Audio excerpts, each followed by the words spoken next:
ప్రపంచంలో అత్యంత ప్రజాదరణ పొందిన క్రీడ ఫుట్బాల్. 140 కోట్లకు పైగా జనాభా ఉన్న భారత్లో క్రికెట్కు ఉన్న ఆదరణతో పోలిస్తే ఫుట్బాల్ ఇంకా వెనుకబడే ఉంది. అయితే ఒకప్పుడు ఆసియాలో బలమైన జట్టుగా ఉన్న భారత్ మళ్లీ ఆ స్థాయికి చేరుకోవడానికి తీవ్రంగా శ్రమిస్తోంది. అయితే భారత ఫుట్బాల్ చరిత్రను పరిశీలిస్తే 1950-60 దశకాలను స్వర్ణయుగంగా చెప్పుకోవచ్చు. 1956 మెల్బోర్న్ ఒలింపిక్స్ లో ఏకంగా సెమీఫైనల్ వరకు వెళ్లి 4వ స్థానంలో నిలిచింది. ఒలింపిక్స్ లో ఒక ఆసియా జట్టు సెమీస్ చేరడం అదే తొలిసారి.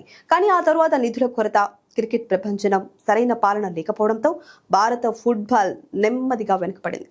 ప్రస్తుత పరిస్థితి ఆశలు రేపుతున్న ఐఎస్ఎల్ గత దశాబ్ద కాలంలో ఇండియన్ సూపర్ లీగ్ రాకతో భారత ఫుట్బాల్లో ప్రొఫెషనలిజం పెరిగింది. విదేశీ ఆటగాళ్లతో కలిసి ఆడడం వల్ల మన యువ ఆటగాళ్లలో ఆత్మవిశ్వాసము పెరిగింది. సునీల్ ఛేత్రి వంటి దిగ్గజ ఆటగాడు అంతర్జాతీయ స్థాయిలో గోల్స్ చేస్తూ భారత ఖ్యాతిని నిలబెట్టాడు. ప్రస్తుతం ఫిఫా ర్యాంకింగ్స్ లో భారత్ టాప్ 100కి అటు ఇటుగా ఊగిసలాడుతోంది.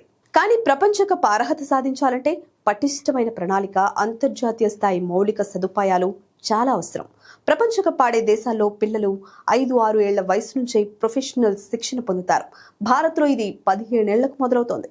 అలాగే భారత్లో మ్యాచ్ ఆడే స్టేడియంలు ఉన్నాయి, కానీ ప్రాక్టీస్ చేయడానికి సరైన టర్ఫ్ మైదానాలు లేవు. యూరప్ దేశాల్లో ప్రతి క్లబ్ కు సొంత training grounds, gyms, recovery centres ఇవన్నీ ఉన్నాయి.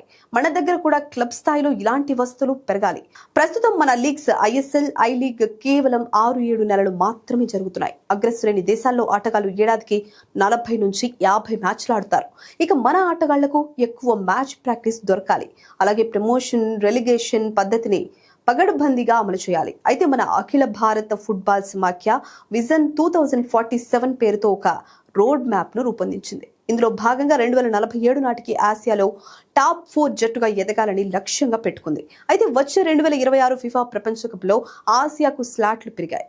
భారత్ ప్రస్తుతం 3వ రౌండ్ అర్హత సాధించలేకపోయినప్పటికీ ఇప్పటి నుంచే ఇన్ఫ్రాస్ట్రక్చర్ పై దృష్టి పెడితే 2034 లేదా 2038 ప్రపంచ కప్ నాటికి భారత్ ఖచ్చితంగా బరిలో నిలిచే అవకాశం ఉంది.